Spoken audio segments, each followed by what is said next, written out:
Here are some sobering statistics from recent surveys. Alcohol is a leading cause of death among teenagers, contributing heavily to road accidents. 1/3 of high school students admit downing a minimum of 5 drinks per sitting. And 1/3 of 6th and 9th graders say they get their alcohol from home.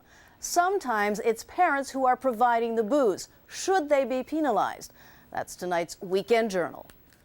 So I'm going to go kind of cruise the area and check it out and see what the kids are doing. Officer Keith Culver is cruising for a party to crash, targeting teen hangouts.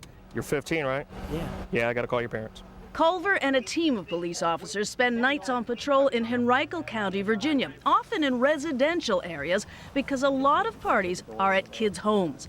The goal? To stop teens from drinking and parents from hosting parties where alcohol is served. I've actually had parents show up and ask me, don't I have anything better to do on a Friday night than harass kids? Well, you know what? I look at it this way. I'm preventing your child from going down the road in his car and either killing himself or killing someone else. 39 states have what are called social host laws, which impose jail time or financial penalties on hosts who allow underage drinking. But there is no national law, and those that do exist can be difficult to prosecute. There's no consistency across the United States with the laws, and there's no consistency even in some cases within states. Take the state of Virginia and the case of Lisa Kelly of Charlottesville. This is a first-time misdemeanor offense for me. I'm sorry. It's a lot of time. It's really hard. Here, he was about 10. Also in Virginia is Olga Tape, who knows the limits of the laws. Her 17-year-old son, Christopher, was killed in a drunk driving accident, his best friend at the wheel. The driver was drunk, and he was speeding. And your son was the only one killed? My son was the only one killed out of 5 kids in that car. The group, all of the minors, had been at a party.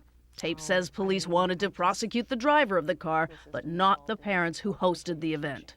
So do you feel you didn't get justice? No. No justice at all. No justice at all. One state, 2 different outcomes. Lisa Kelly freely admits alcohol was served at her son's party, but unless police are called to the scene, the charges can be tough to prove. With so many legal hurdles, activists say the answer is changing attitudes.